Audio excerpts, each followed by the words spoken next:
Good evening again.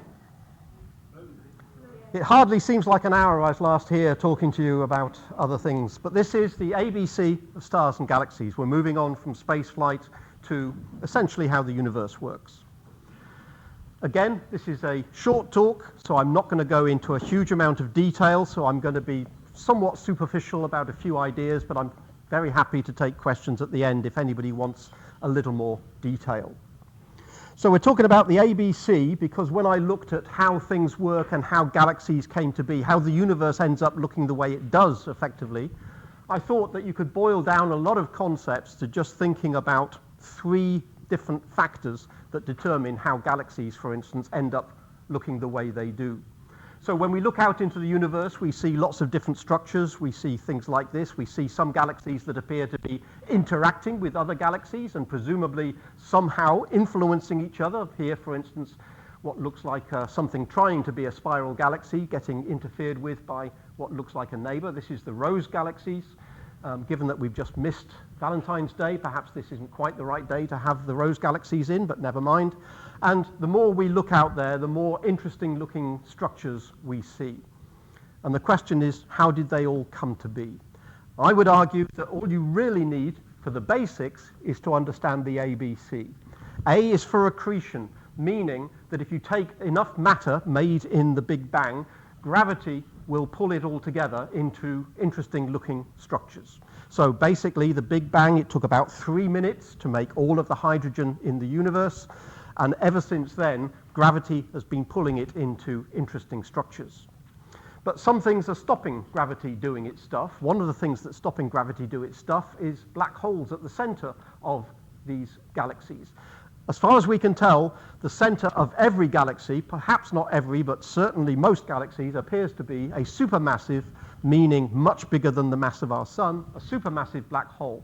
Some of these black holes are eating the gas and the stars around them. They're very active, they're voracious feeders. Some black holes, like the one at the center of our galaxy, doesn't appear to be feeding on anything, and so there's not a great deal of energy coming out. The third factor that determines the evolution of galaxies over the time since they were being born many billions of years ago is the C for collisions. Galaxies effectively are cannibals. Galaxies will eat each other. Galaxies will merge. Galaxies will collide. A little while ago, we might have thought that this is a rather rare event, but it turns out it is a very common event and arguably essential for the way galaxies evolve. I haven't got time to go through all of the details of the ABC of stars, but you could argue that if you wanted a three-point solution to how you make a star, you could say, well, okay, if you want to make a star for yourself, you can do that if you follow the ABC. All you need to do is start with a large cloud of hydrogen. Again, that's been made for you because the Big Bang has made shed loads of hydrogen. Only took 3 minutes, but it's made a lot of it. If you start with a lot of hydrogen, step A is you wait. Step B is you wait a little more, and step C is you wait a bit longer, and that's it, you're done. If you start with hydrogen and wait, gravity will make you a star. It's not something that's difficult. It appears to be inevitable that stars will be made, assuming that we understand correctly the laws of physics. Start with hydrogen, you'll end up with stars. There's no way you can stop that. So there are different ways of looking at the ABC of stellar, but that's the simplest one for this particular talk. A lot of what we understand about how stars are born, how they live, how they die, and how galaxies were formed and how galaxies evolve, a lot of that is based on simulation. Don't worry about the detail on the left. That's just to give you an idea of the variety of different computer simulations that have been run over the last 10, 20, 25 years that help us understand, have we got the physics right for how we think stars work, how we think galaxies work. The particular simulations I'm going to use, I'm going to borrow some stills and some videos from a particular group of simulations. They're not necessarily better than any others. They're just a group that produced some very nice images and videos that I've decided to use in this talk, the so-called illustrious simulations. But if we start from the beginning, we know that the universe is expanding, and so we see out into the observable universe, we see the universe is full of perhaps 1 trillion galaxies or so. When the Hubble does the Hubble Deep Field, it looks in the distance, and it sees thousands of galaxies in a tiny patch of sky from which we deduce there must be something like 1 trillion galaxies out there. And the universe is expanding. So if we wind the clock back, it looks like that everything used to be a lot closer together. And everything that is currently spread over 100 billion light years of the diameter of the observable universe, if you wind the clock back far enough, everything inside that sphere used to be a few centimeters apart. In other words, the entire observable universe used to fit inside a golf ball, which is a rather amazing idea. We can't prove that's the case, but that would appear to be what an expanding universe tells us, that in the past it was very much smaller. Just like a golf ball, the universe had dimples in it. Not strictly dimples in the golf ball sense, but it had variations in density which gravity got hold of and produced the structures that we see today. In other words, if we take those dimples, those small variations in density, and we take a large chunk of the universe, not the entire universe, but a relatively large chunk of it, and we run a simulation that says if you start with a load of hydrogen with some small variations of density, let gravity do its stuff over a few billion years, what do you actually see? And the answer is you see the dense parts becoming more dense and the less dense parts becoming less dense. White here means a lot of material is collecting in one place. And we end up with a web-like structure, a lot of filaments that appear to be joined together into a so-called cosmic web. Some regions of the universe seem to be quite empty, and other regions appear to be quite dense. Each white blob is effectively a galaxy or a collection of galaxies, and we can see the galaxies aren't uniformly spread through the universe. They appear to be lined up in filaments, in stretches, in this web-type structure. And indeed, when we look out into the universe and we see where are the galaxies are indeed not uniformly spread. They appear to be lined up in filaments, much like this simulation would suggest. Which is why we think these simulations are indeed simulating the universe in which we live. They're not just an artifact of the way the simulation is carried out. It does appear that we are genuinely simulating our universe. But when we do the simulations, it's not quite as simple as I was implying. Start with enough hydrogen, let gravity do its stuff, you'll end up with galaxies. You do have to put a lot of physics into the simulation, because although gravity is trying to pull everything together and accrete, the A of the ABC, unfortunately the B of the ABC, for instance black holes and other things, as soon as you start making stars, stars live, stars die, stars go supernova and produce outflows of radiation that can stop matter coming in. So gravity is trying to pull everything together, but supernova and black holes can end up producing enough energy that they actually stop that inflow of matter. So in order to get the simulation right, you've not only got to have gravity, you've got to have an understanding of how stars work as well. Not only that, but unfortunately, we need to acknowledge the elephant in the room, and that is most of the universe is made of stuff that we don't really understand. Hydrogen, helium, and the other elements that we think we recognize is only a small part of what's actually out there. 85% of all the matter in the universe is actually dark matter, as far as we can tell, and we don't know what it's actually made of. We know how many kilograms there are of it, but we don't know actually what it is. That has to be taken into account if the simulations are going to give us realistic indications of what the universe is supposed to look like. So if we were to home in on one of these white blobs, we think what's actually happening is as gravity pulls everything together and stars are starting to be born, etc., matter flows along these filaments into these knots, these areas where galaxies and clusters of galaxies and superclusters of galaxies are being born. And we can actually run a simulation with a much more detailed look at what's going on at one of these knots. And what we see is matter flowing in from the top right and flowing in from the bottom left and flowing in from the bottom right. If we run the simulation over a few billion years, we see matter is flowing in. We can't see the filaments. We're looking at a much smaller scale than that. But we can see matter flowing in. The brighter the color here, the denser the region, the hotter it's getting. You perhaps notice that the outer parts are getting darker as material is being scooped up from the outside and starting to collect in the middle. Just like water going down the plug of a bathtub doesn't all go down the plug in one go, it tends to circulate. Same idea. The matter is all coming towards this point, but it's ending up circulating, and you can see that after a while we're starting to get a structure that looks suspiciously similar to the sort of structures that we would recognize as spiral galaxies. Note that the edges are now black. A lot of that material that was in those filaments has now flowed into these regions and started to build up the structure that we can just about recognize as something that we can believe is a spiral galaxy.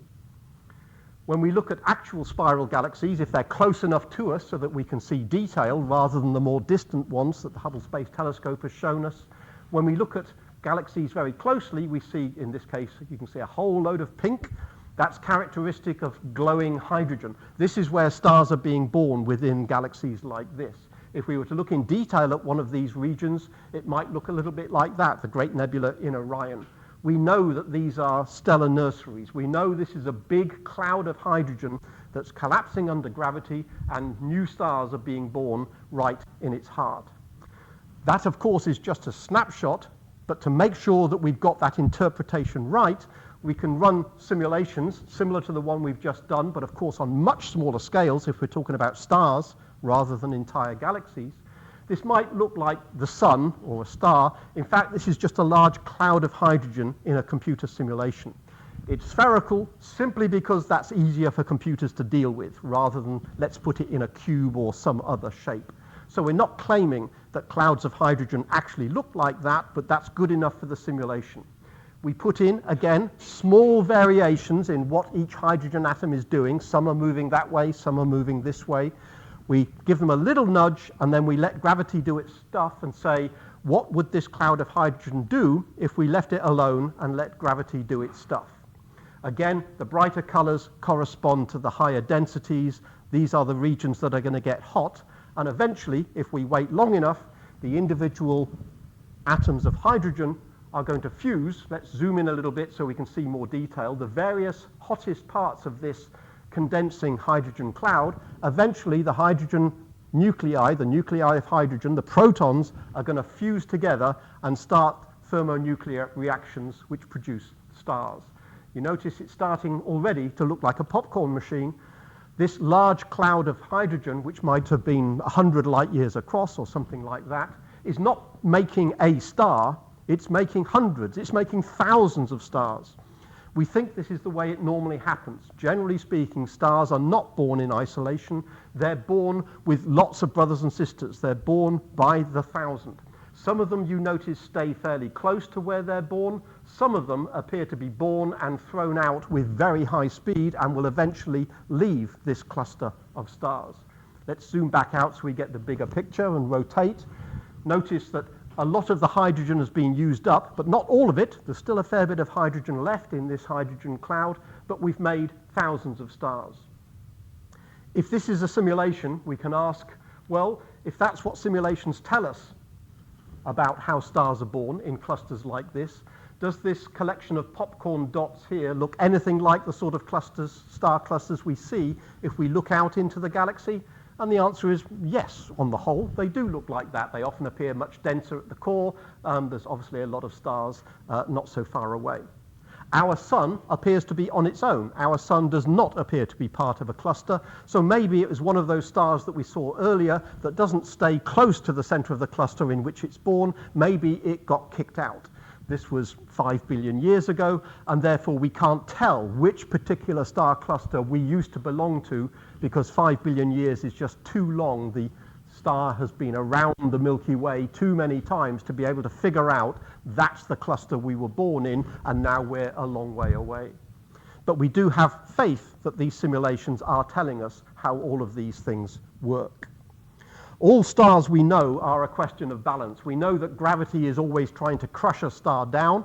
Gravity essentially never pushes, it always pulls. So any collection of matter, gravity will always be trying to pull it to the center. But we know that at the core of the star, we are going to be fusing hydrogen into helium, which releases energy, and that thermonuclear engine in the core of the star is going to produce radiation which is pushing out, and all stars are a balance between the opposing forces of gravity trying to crush the star and the thermonuclear fusion at the core of the star, which is producing radiation pushing outwards.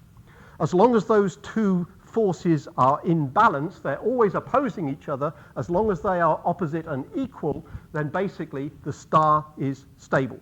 That's the situation our sun is in. Gravity is pulling in, radiation is pushing out. It's been doing that for 5 billion years and will continue doing that for a few more billion years.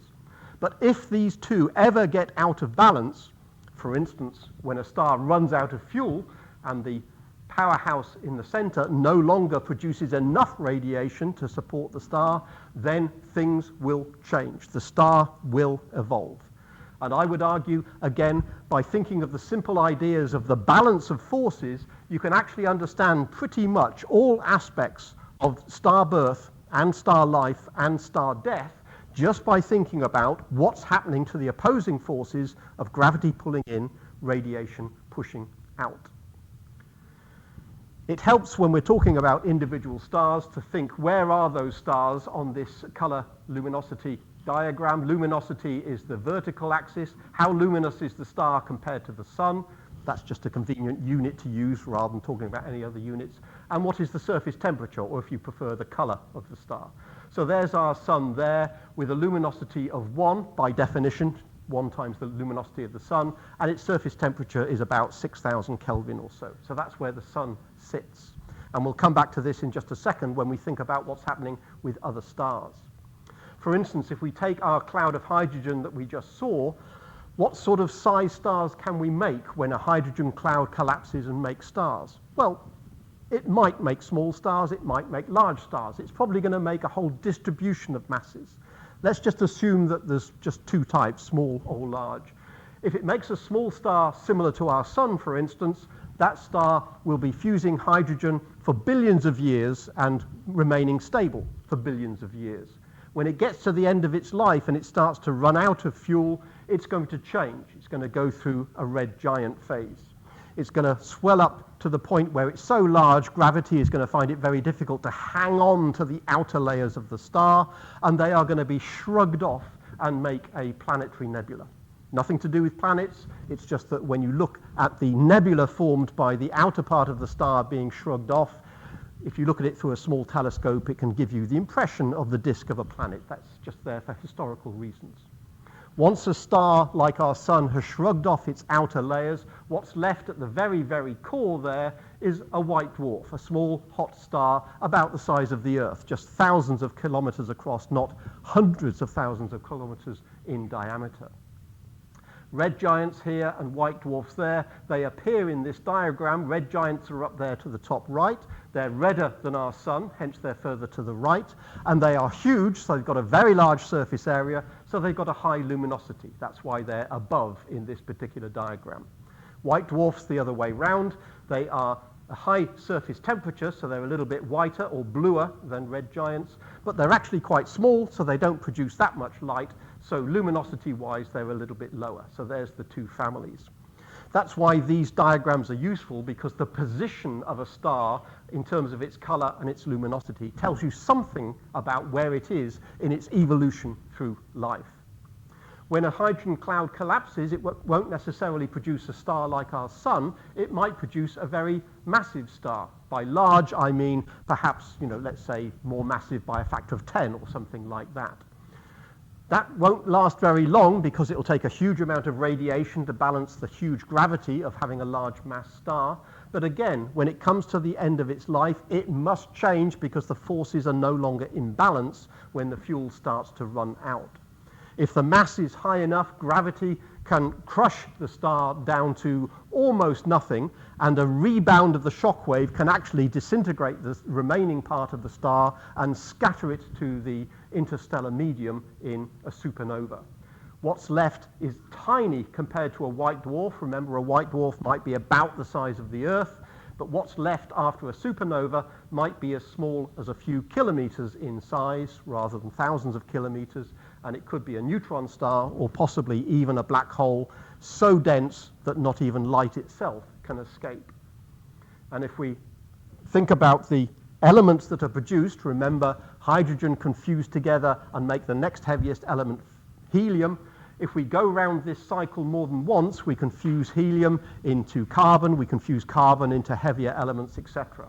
So although we might think of white dwarfs and neutron stars and black holes being the ultimate fate of a star, remember that most of the star doesn't end up in this core. Most of the star is either shrugged off as a planetary nebula or dispersed back into the interstellar medium as a supernova remnant. In other words, in both cases, the material is recycled back into the cloud or the clouds that are roaming around the Milky Way for the next generation of stars to condense under gravity and make a new star. So there's a continuous generation after generation, regardless of whether they last for millions or billions of years, there is always this recycling of material that will occur over and over and over again.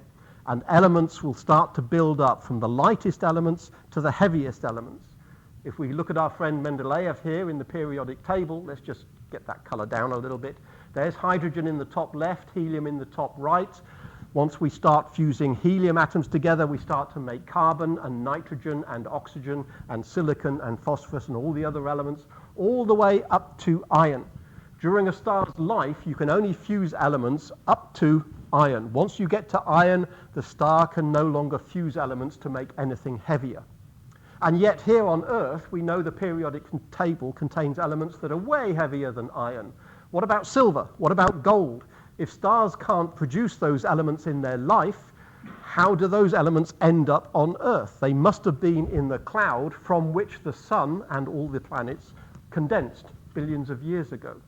Well, the answer to that is, if you can only make up to iron in a star's life, then if you want to look at anything heavier than iron, you have to look at a star's death. So we know that our sun is going to end up looking something like that eventually. It's going to be looking like a planetary nebula. And we know that if the star was much heavier, it could end up as a supernova, which not only disperses the material back into the interstellar medium, but it is such a violent event that it can actually fuse even heavy elements all the way up to uranium and beyond and make the rest of the periodic table fill in with all of those elements that we see on Earth today. It is widely believed that a lot of heavy elements come from supernova. There's some evidence now that some of the heaviest elements come from neutron stars colliding. But remember, neutron stars come from supernova in the first place. So that's what's going on with individual stars within the galaxy, but what's going on at the heart of the galaxy? What's going on at the center? Well, for quite a few years now, we've known by looking at stars close to the center of the Milky Way. It's a tricky thing to do because the Milky Way core is very crowded. There's a lot of stars, there's a lot of dust, so it's tricky.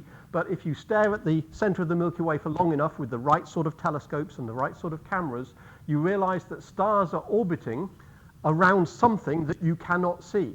Stars are orbiting over a period of years around something which is very massive to keep those stars orbiting. You need something massive to keep a star orbiting relatively close, but there doesn't appear to be anything there. And there's quite a few, dozens of stars have now been mapped out in the center of the Milky Way that all appear to be orbiting around one single point, which is so small it cannot be a star cluster. It appears to have a mass of millions of solar masses, but it can't be a million stars because whatever that point is, it is way too small to be lots and lots of stars. It is smaller than our solar system. It cannot be a star cluster. So just from the understanding of how objects move in ellipses, we've been able to determine that at the center of our Milky Way, there is an object which has the mass of 4 million solar masses. The capital M circle dot is just shorthand for the mass of our sun. Rather than talk about kilograms or tons, it's a unit of measure. There's nothing special about the mass of our sun. It's just a convenient unit to use. And we know that its size, just by looking at the size of these orbits, we know how far away the center of the galaxy is. So by looking at how big this appears on the sky, we can determine that this particular object can't be essentially bigger than the solar system. So it's absolutely huge, but relatively small. It can't be a star cluster. If it's 4 million solar masses, it must be a supermassive black hole. And we can do similar calculations with other galaxies to try and work out whether they have supermassive black holes at the cores as well. We now have radio telescopes that are able to show what's going on around a black hole. We can't see the black hole itself because effectively nothing is coming out of the black hole, but there's a shadow in the region around all of the matter which appears to be circulating, just like we saw before. Matter going into a black hole doesn't go down the plug hole immediately, it ends up circulating around the black hole, getting rather hot, and we can't see what's going on in the center because light is having difficulty, because there's so much gravity in the center of this region, light is having difficulty getting past the black hole itself. So the black hole, we think, is at the center of this little shadow region here.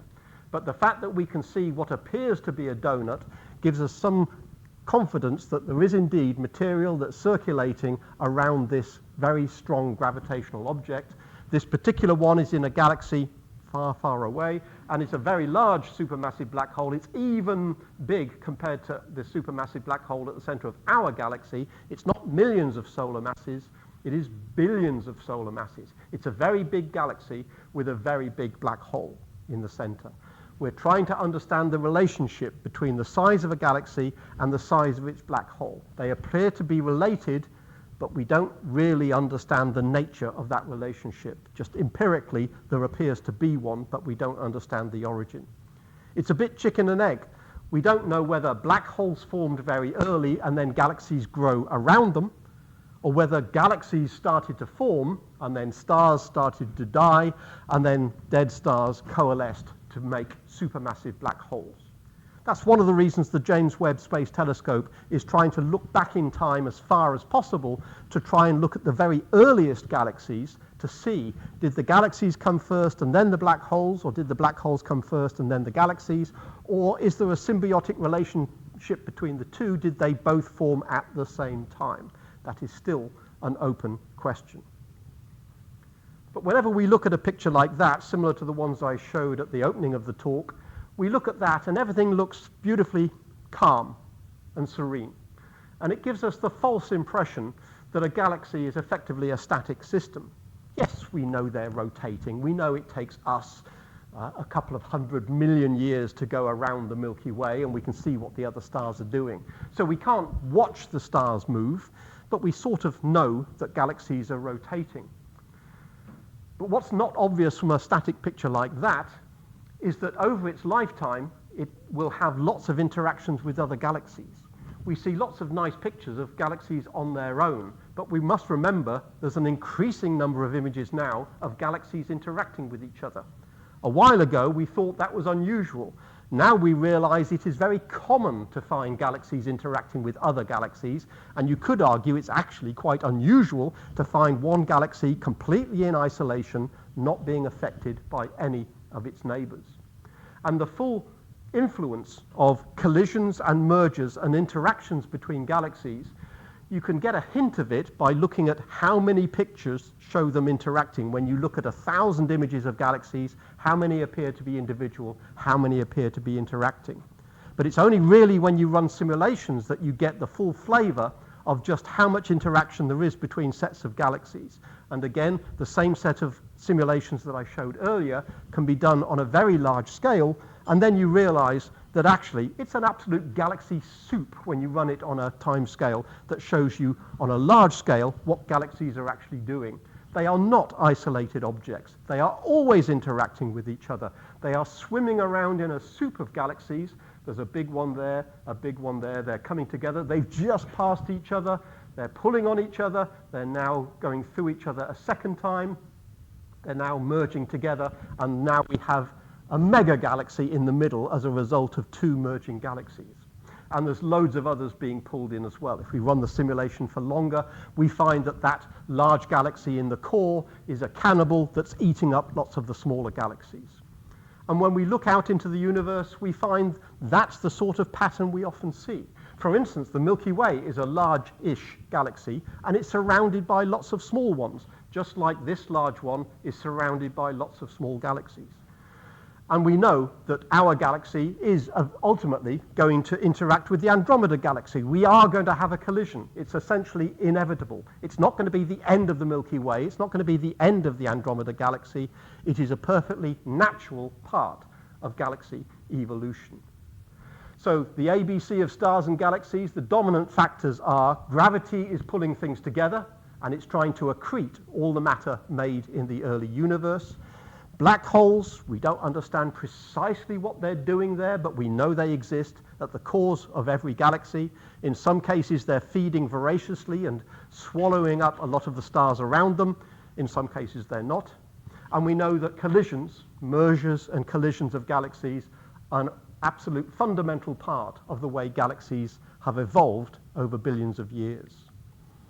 So next time you either see a galaxy through a telescope or you're browsing through a magazine and you see wonderful pictures from the Hubble Space Telescope, such as these two, for instance, not only can you say, aren't they wonderful structures, you now have a better feel for the factors that make them what they are, the ABC of stars and galaxies.